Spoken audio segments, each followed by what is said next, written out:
Sou Cláudio Quadros, cirurgião oncológico, e hoje vamos gravar o nosso 10º episódio do podcast Em Defesa da Vida. É um podcast especial, porque hoje estamos com o Dr. Marcos Lira, que é oncologista clínico da Rede Dó e coordena a oncologia clínica do Hospital da Mulher.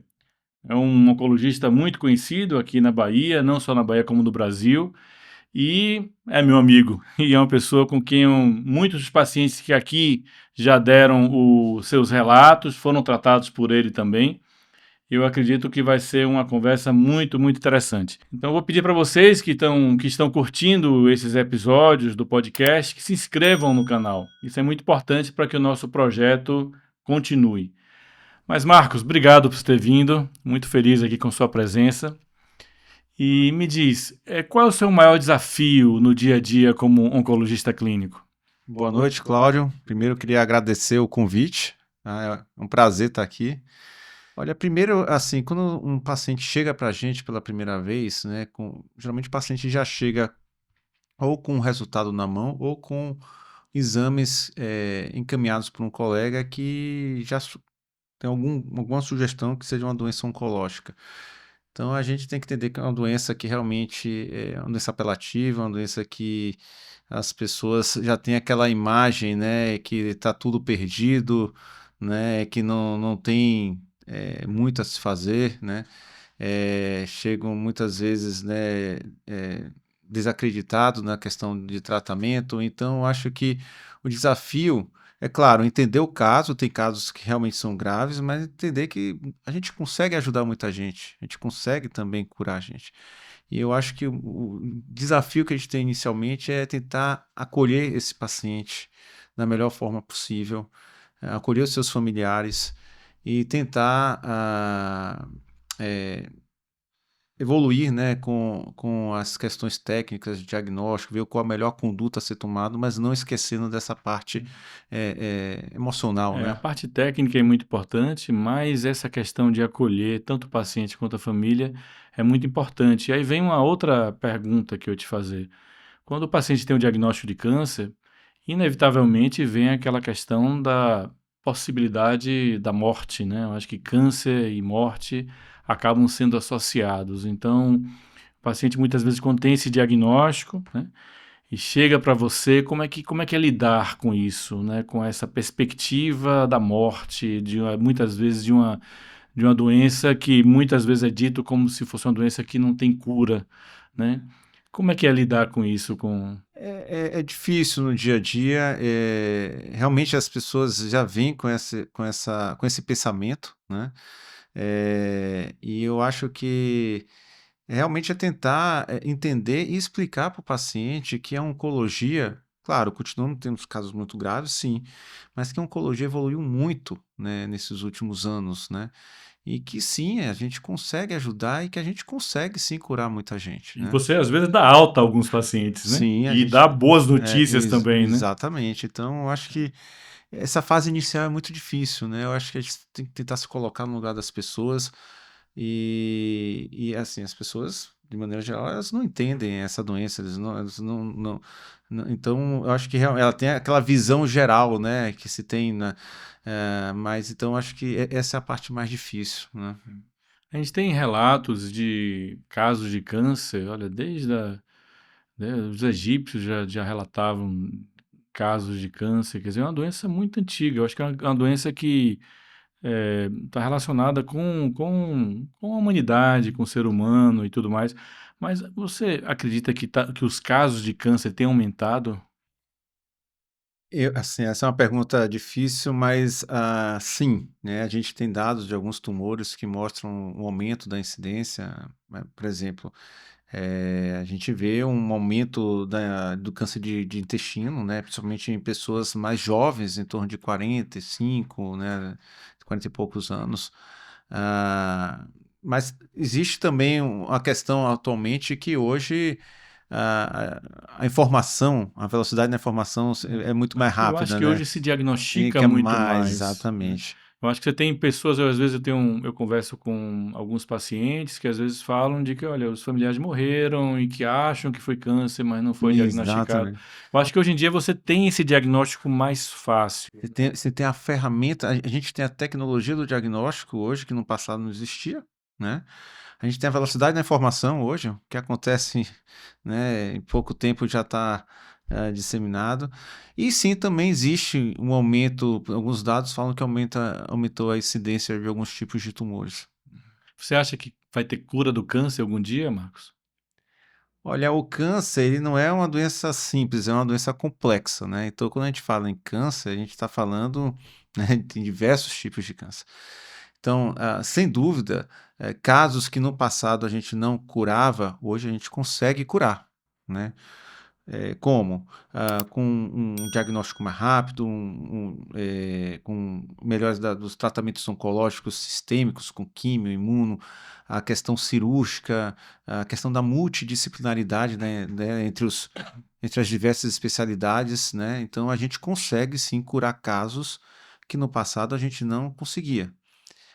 Vamos curar todos os casos? Não. Eu acho que o câncer ele é uma doença complexa, tem várias vias de escape e vai ter casos que não é curável. Mas eu acho que a tendência é cada vez mais a gente curar, se não curar, que a gente controle a doença por mais tempo e com qualidade de vida. Tratamentos mais eficazes e menos É tóxicos. viver com câncer, mas fazendo tratamentos em que você consegue controlar a doença para ela não, né, para que ela não progrida com qualidade de vida, né? Isso estou falando, a gente está falando de pacientes com doença metastática, né? Por exemplo, paciente com tumor neuroendócrino de baixo grau, grau intermediário, que usa, por exemplo, um medicamento chamado análogo da somatostatina, né? Esse paciente pode ficar anos e anos tomando a medicação, né? E não necessariamente ele vai ter nenhuma repercussão disso, né? Então, mas claro, isso varia também de doença para doença, né? É. E o que é que você faz, o que é que você sugere para se evitar ter câncer? Porque a gente sabe de que o ideal é você evitar, você prevenir, né? O que é que você aconselha? Você, Marcos Lira, oncologista clínico, qual o conselho que você dá para pessoas saudáveis para que não desenvolvam o câncer? Bom, o que a gente pode fazer, a gente pode diminuir o risco, né? Zerar o risco não tem, né? Então, qualquer pessoa ele está sujeito a ter. Mas o que a gente pode fazer? É aquela coisa básica que todos já conhecem, né? Primeira coisa, cada vez mais a gente vê a relação de atividade física, ah, ah, não só com a questão de prevenção, mas também até com saiu, por exemplo, há pouco tempo no Congresso Americano que paciente que teve diagnóstico de câncer de cólon, de intestino, fez cirurgia e quimioterapia, e quem fez atividade física teve um desfecho melhor do que quem não fez, tá entendendo? Então, a atividade física eu acho que é algo que deve ser incorporado no nosso dia a dia. Isso não é só para câncer, é para outras questões, doenças cardiovasculares, né? Fumar, né? Eu acho que não fumar, né? Não beber em excesso, né?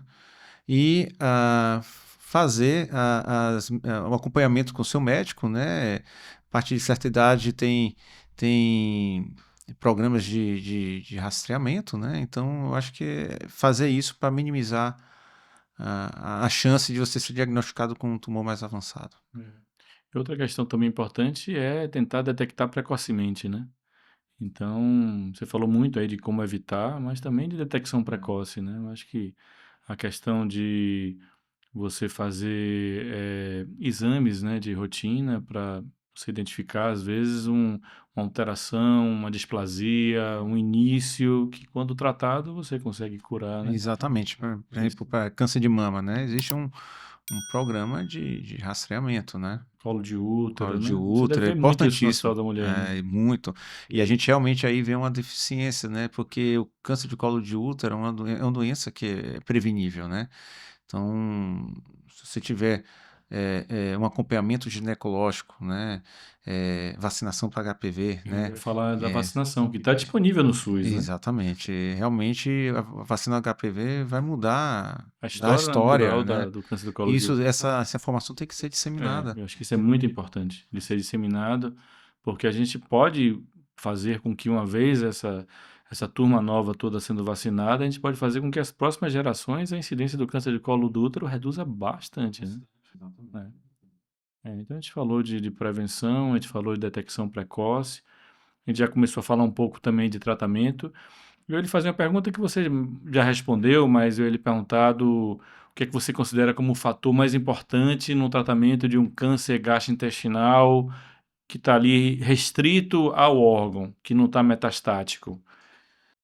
Olha, o câncer gástrico, que é a área que eu mais faço, né?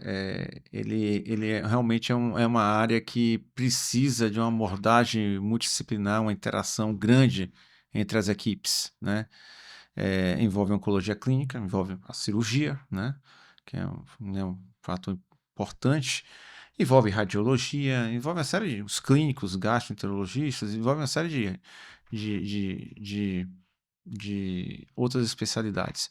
Então, eu acho que para você oferecer o melhor resultado para o seu paciente, o que é necessário é você ter essa abordagem multidisciplinar, que, por exemplo, o oncologista entenda o cirurgião entenda o oncologista, que haja essa interação. Conversem, né? Exatamente. Conversem, eu O acho que isso é paciente é muito um só. importante. O paciente é um só, né? E a gente tem que fazer o melhor. É. E é assim que funciona, né? Os Eu vejo resultados. muito isso. Eu acho que quando a gente tem essa possibilidade de estar conversando sobre o que é melhor, o que é que a gente pode oferecer de melhor para o paciente e em que momento oferecer também, eu acho que essa questão, né? Isso é muito importante. Eu acho que concordo contigo. Eu acho que isso daí é o mais importante no tratamento do paciente que está com aquele tumor ainda, que está ali restrito ao.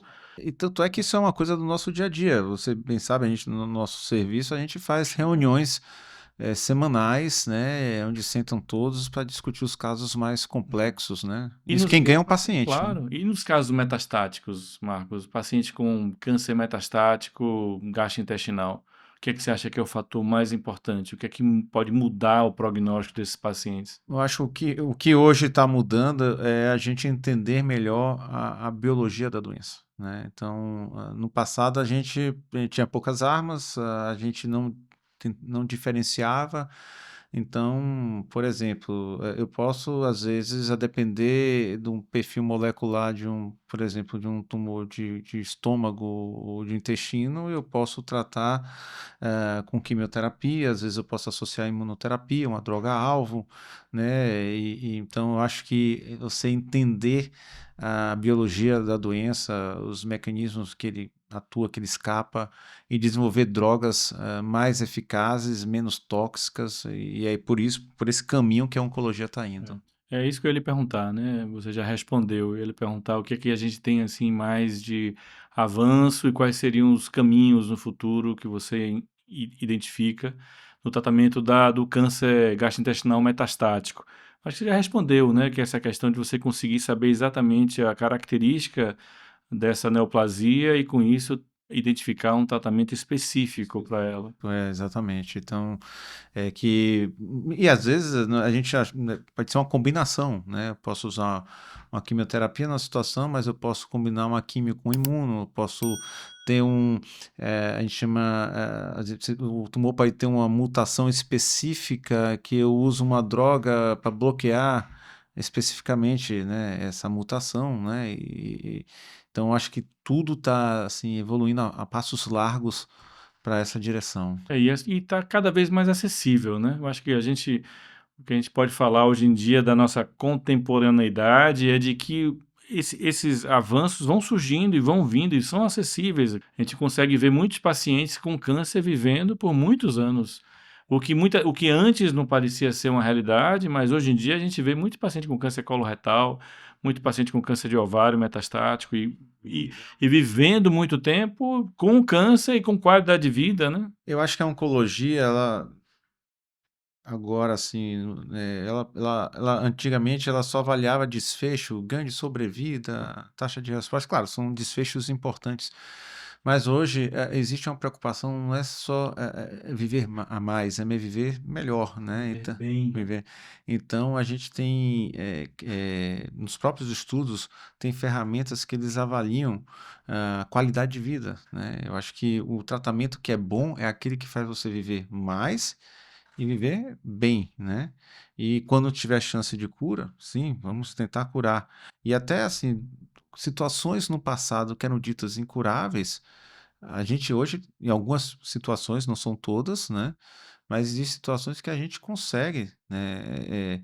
Tentar um tratamento que consiga, né? Tentar eliminar a doença, né? Uma vez me falaram de que a evolução da oncologia clínica e dos tratamentos, né, de quimioterapia, de imunoterapia, que essa evolução, que a gente já está vendo hoje, mas que essa evolução ia fazer com que os pacientes deixassem de ser operados. E eu vejo justamente o contrário. Eu vejo hoje pacientes que nós não operaríamos, estamos operando, porque você consegue que a doença metastática fique controlada por um bom tempo, e você, com medicações efetivas, esquemas e tratamentos efetivos, você tem pacientes que, apesar de ter doença metastática, a doença acaba ou regredindo, né, ou não progredindo por um tempo considerável, e você acaba falando, olha, né, vamos tentar dar oportunidade de cirurgia para esse paciente. Você também não acha isso? Concordo plenamente. Eu falo que o tempo ele nos ajuda bastante a tentar diferenciar quem é um paciente que pode se beneficiar ou não. Até porque no passado a gente não tinha armas tão boas, então a gente poderia até controlar a doença por pouco tempo, depois, infelizmente, a doença, né, ela crescia para outros locais e esses pacientes não se beneficiavam de cirurgia. Mas na medida que a gente tem tratamentos mais eficazes hoje e a doença fica controlada há mais tempo, então esse paciente que lá no passado a gente nem pensaria, né, em algo, um resgate cirúrgico. Então, em situações, claro, isso não é uma rotina, isso tem que ser avaliado de forma multidisciplinar. Multidisciplinar, caso a Caso a caso. caso, a gente vê o comportamento biológico da doença e casos hoje que no passado a gente não pensaria em resgate cirúrgico, hoje a gente já passa a pensar devido ao melhor controle da doença. Você acredita de que a forma com que o paciente encara a doença tem relação com o desfecho? Quer dizer, um paciente que tem uma visão mais positiva em relação ao tratamento, ou que tem uma fé, você acredita que isso ajuda, que isso contribui no resultado do tratamento oncológico? Bom, aí vou dizer na questão pessoal, né, nem como, assim, do ponto de vista científico, né, mas eu falo assim, a fé cada um tem, né, sua religião que se traduz de forma de pensamentos positivos, né, mas o que eu noto, assim, claramente é que aquele paciente que, assim, tem um pensamento positivo, né, tem vontade de querer realmente não entrar derrotado, né, ter fé, acreditar nas coisas, né, que pode ter que lutar, né, a gente tem um resultado positivo, a gente tem que lutar. Então a gente tem que acreditar, né. É difícil lutar uma coisa que você não acredita desde o início, né. Então, para mim, assim, claramente, esses pacientes têm um desfecho melhor, né? Então, resumindo a sua resposta, eu acredito que sim, né? Eu também acho que o que eu vejo, assim, eu também não tenho nenhum dado científico para lhe falar nisso, apesar de ter alguns trabalhos que falam, né? Eu acho que teve um trabalho recente que falou que essa questão da. Não teve um trabalho científico que falava da questão de como o paciente lidava com a doença? Eu ouvi alguma coisa nesse sentido, que isso fazia que, quer dizer, em termos de resposta de qualidade de vida, elas se sentiam melhores durante o tratamento, mas mais como um sentido mesmo de cada um estar sendo Para tratado. mim é uma coisa assim notória, né? Tanto é que eu falo pro paciente, claro, eu não posso prometer a vitória, porque isso não depende lá de cima, né, da gente, mas o que eu falo que eu prometo é lutar bastante. E se você já entra derrotado, né, então precisa todo mundo lutar contra o inimigo, né? Precisa nós médicos, precisa o paciente e precisa a família também, né? Eu acho que é importante a gente falar um pouco disso, dessa questão do desfecho, né, do resultado, Porque muitas vezes o paciente pode achar que o fato de você estar em um determinado tratamento quimioterápico, cirúrgico, e acabar não tendo o objetivo que você esperava, que era como se fosse uma derrota. Na verdade, não é uma derrota, né? Na verdade, não é uma derrota de Marcos, não é uma derrota de Cláudio, não é uma derrota do paciente. Na verdade, a gente está lutando, a gente está utilizando tudo que está à nossa disposição para tentar vencer. E em alguns momentos, é, o primeiro passo que se deu, a primeira linha de tratamento, às vezes não foi como esperado, mas a gente passa para outras. E é importante ver de que a gente tem que continuar tentando, né? E continuar lutando. E essa história de luta que cada paciente tem é uma história do paciente, né? Eu acho que isso aí faz parte da vida, né? Eu acho que isso faz parte do que ela passa para a família, do que ela passa para os filhos, de como ela encara a diversidade. Agora é importante também, Cláudio, olhar o outro lado também, que às vezes tem alguns pacientes que depositam toda a questão de vencer o câncer na fé. E às vezes ele sai da realidade, né? E já vi casos de até de abandonar tratamento, né? Em nome disso aí tudo, né? Então, é claro, a gente tem que ter fé, tem que ter pensamento positivo, mas a gente tem que ter também um pé na realidade, né? Então, Não, né? É uma somatória, né? isso é muito importante que você está falando. Eu já tive pacientes, às vezes, eu já tive quando atendia no SUS, eu tinha pacientes que iam falar assim, eu não vou operar porque Deus me curou. Eu falei, mas você não vai operar? Não, já estou curado. Eu falei, olha, mas Deus tem que agir através de alguém ou de algum tratamento, não é? Não, né? E Se você não é for... tão incomum isso, né? É, Às vezes a gente tem que resgatar o paciente. Eu já tive pacientes que realmente com chances boas de cura, que infelizmente e aí desistiram, não trataram. vem outras coisas também, Marcos. Tem muitas notícias falsas sendo veiculadas nas redes sociais. As redes sociais e o mundo atual que a gente tem um lado muito bom. Um lado muito bom é de que uma grande novidade, um grande tratamento, uma droga que é descoberta, um estudo que sai, acaba sendo divulgado de uma forma, né, mundial. Mas ao mesmo tempo em que notícias boas e verdadeiras são divulgadas, às vezes notícias falsas também são veiculadas. E muitas vezes os pacientes vêm com a história de um chá milagroso, de uma medicação milagrosa que não tem nenhum tipo de fundamento científico. Você encontra isso no dia a dia? Muito, muito, né? E eu falo até com um paciente com está iniciando um acompanhamento que tem que ter um pouco de cuidado com essas informações. Eu já alerto até que realmente, como é uma doença apelativa, né? É uma doença que comove bastante as pessoas. Então, ele vai olhar a internet, vai ter sempre um vizinho, um amigo que vai falar que um parente tratou como se o câncer fosse uma coisa só. Né? Como primeiro assim, é tudo igual, né? Ele acha que todo o tratamento do tio que foi para câncer de pâncreas que é igual de câncer de pulmão. Então, ele bota tudo tipo numa coisa só, né? E acha tudo. Então, e com o paciente, os familiares estão num momento extremamente fragilizado, que é aquela Fragilizados. coisa do, É. do início do diagnóstico, tá falando do acolhimento. Eu acho que tem uma obrigação de tentar blindar os pacientes e os familiares. Claro, depende de cada pessoa, mas assim, blindar contra essas informações que só atrasam, né? Né? Atrasa e muitas vezes fazem os pacientes abandonar o tratamento achando de que aquilo dali vai Tomam ajudar. coisas que a gente não fica sabendo, às vezes tem uma toxicidade hepática e descobrir que tomou um chá, né, que deu toxicidade junto com a químio, né?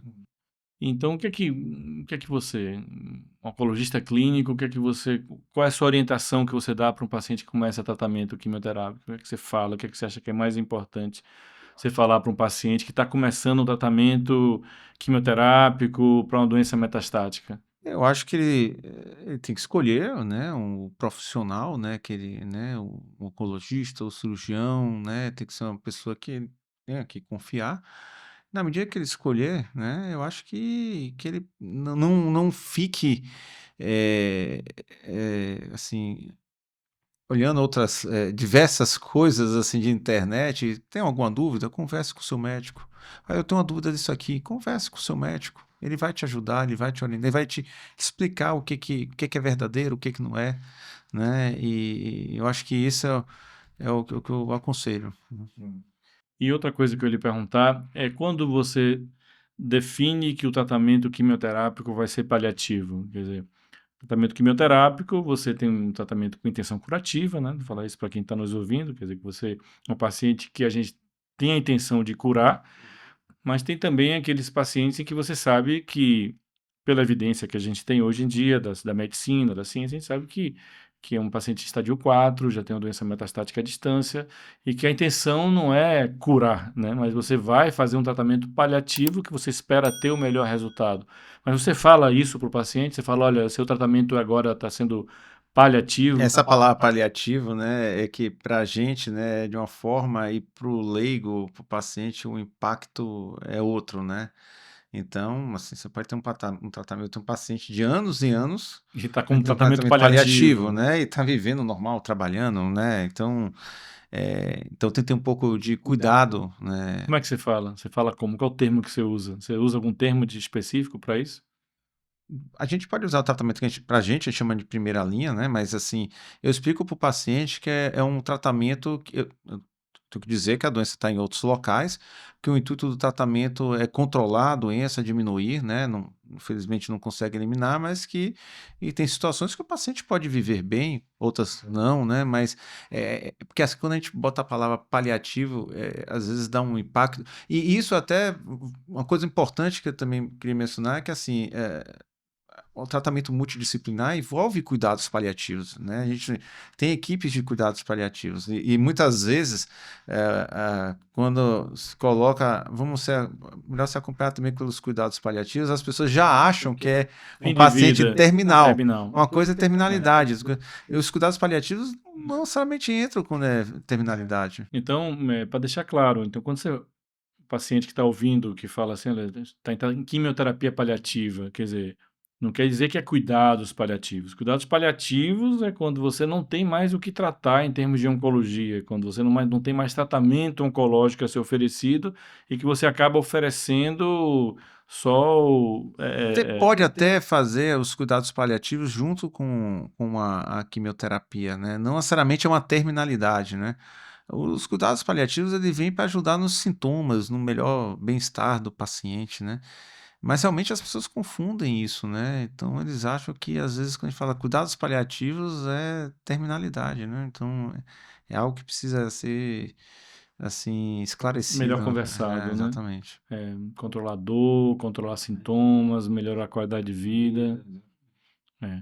Uma das preocupações que eu ouço dos pacientes, né, quando a gente realiza a cirurgia e a gente fala, olha, você vai ter que pedir, a gente vai passar agora com o oncologista clínico para avaliar se vai precisar de uma complementação do tratamento cirúrgico com quimioterapia. E uma das grandes preocupações dos pacientes é com os efeitos colaterais. E aí o paciente me pergunta: meu cabelo vai cair? Como é que vai ser? Vou ficar vomitando? Eu posso fazer a quimioterapia e ir para casa? Então, essa questão de efeitos colaterais, é claro que isso modifica para cada medicação que é feita, né?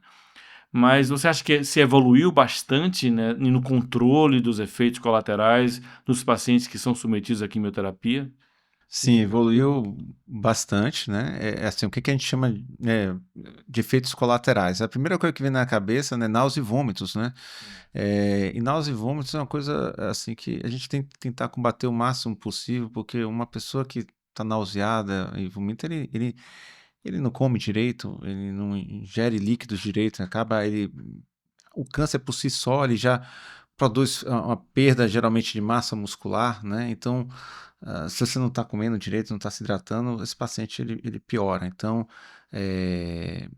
essa questão dos usos de antieméticos melhorou muito, né?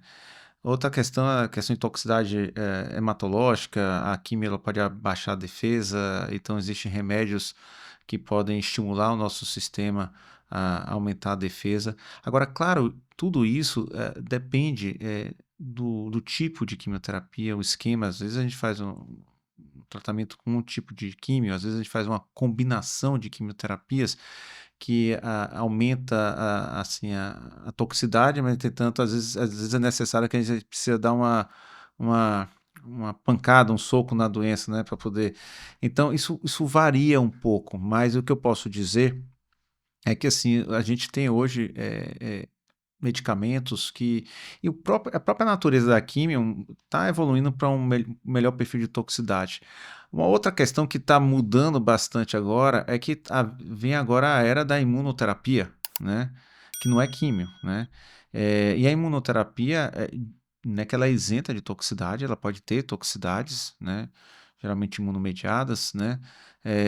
Mas o perfil de toxicidade, de maneira geral, ela é muito melhor do que a químio, terapias de droga-alvo. Então eu acho que, na verdade, os tratamentos estão ficando mais eficazes, de maneira geral, estão ficando menos tóxicos. Temos remédios que ajudam a combater ou minimizar essa toxicidade, né? E com resultados melhores. É. E eu costumo falar que toda a atividade médica tem a sua parte científica, tem a sua parte também pessoal, de empatia com o paciente, que é muito importante, né? Mas tem a sua arte também de como fazer. Eu me lembro que tinha um paciente do interior que era um paciente comum nosso e que ele estava pensando em fazer a quimioterapia no interior, na cidade dele. Eu falei para ele, olha, se você pegar uma receita de bolo, pegar os mesmos ingredientes, a mesma receita, e se você der para 10 pessoas diferentes, um bolo não vai prestar e um bolo vai ficar excelente. Você lembra disso? Ele acabou decidindo fazer quimioterapia contigo. Então tem a questão também da arte de como fazer. Eu acho que isso é muito importante também. Eu acho assim, a literatura médica está aí, a gente tem as diretrizes, a gente tem, né, as indicações. Eu acho que a grande arte também do oncologista tem situações que a gente tem a indicação clássica, né? E a gente tem aquela coisa bem. Mas tem situações que às vezes é necessário a gente adaptar um pouco a necessidade do paciente. Às vezes a necessidade de um paciente, até de outras questões, até sociais também, não é a mesma de outra. E às vezes a gente tem que fazer adaptações para tentar contemplar o máximo possível né, a necessidade do paciente e Tem que o paciente, desfecho é tem melhor. pacientes que você consegue ver que você consegue, né, digamos assim, pegar mais pesado, quer dizer, fazer uma quimioterapia mais forte, quer dizer, fazer uma concentração maior. E tem outros pacientes também que não dá para fazer também, né? Isso também você, Exatamente, se olhar a a performance. performance do E paciente, não é né? só a performance. Eu tenho uma paciente, graças a Deus ela está muito bem, mas ela é uma pessoa mais idosa, mas tinha um esquema de tratamento de combinação de químico com imuno, mas eu notava que ela tinha uma certa resistência a iniciar o tratamento. Eu disse, olha, se eu iniciar como inicio todo mundo, se ela tiver uma toxicidade, ela vai Não desistir. vai existir. Então, às vezes é melhor eu dar um passo para trás e aí eu vou gradativamente aumentando, ela ganhando confiança e hoje ela tá bem, né? Então, claro, ela poderia ter, mas assim, para tentar, porque eu acho que se ela tivesse uma toxicidade maior, ela iria abandonar o tratamento e não daria nenhum benefício da dúvida do tratamento, né? Se iria funcionar ou não, tá entendendo? Eu acho que está aí a arte da questão do tratamento, de como você lidar, de como você identificar a individualidade do paciente e tentar, entendendo ali aquela individualidade do paciente, você buscar a melhor forma de tratar. Porque o tratamento que a gente faz não é uma ciência exata, não é uma matemática, uma física, e cada paciente tem, inclusive, a reação de cada paciente a cada medicação, a reação do paciente à dor, a reação do paciente ao diagnóstico do câncer, a forma com que o paciente vai tratar, o apoio familiar que o paciente tem, né, o estado geral que o paciente está, clínico, acho que é né, a doença que você está tratando, né, a agressividade, é um somatório de coisas que, de fato, requer essa arte de saber como tratar, de como lidar com aquele caso e buscar o melhor dentro das ferramentas que estão disponíveis para conseguir ter o melhor resultado, né? Isso, exatamente. Eu acho que é basicamente isso daí. E você quer passar alguma mensagem? Você quer dizer alguma coisa? Você para seus pacientes que estão te vendo, para assim como um oncologista, assim, mensagem que você gostaria de passar, alguma coisa que você queria falar? Eu acredito assim, quando você tem um diagnóstico, realmente uma situação muitas vezes difícil. Eu sei que às vezes parece que assim que o mundo caiu, né? E realmente não é uma coisa fácil, não vou. Mas dizer assim, procure um profissional que você confie, e que assim não necessariamente o diagnóstico do câncer significa que tá perdido, né? Eu acho que a gente consegue ajudar muita gente cada vez mais, né? Então, eu acho que a informação é essa, né? Teve um diagnóstico, procure uma equipe médica, né, de confiança, um hospital de confiança e que possa oferecer o melhor tratamento possível. Pois é, Marcos, obrigado. Acho que a nossa conversa foi excelente. Agradecer sua presença aqui, estar conversando conosco. E eu que agradeço o convite. Obrigado. E é isso aí, o nosso podcast em defesa da vida.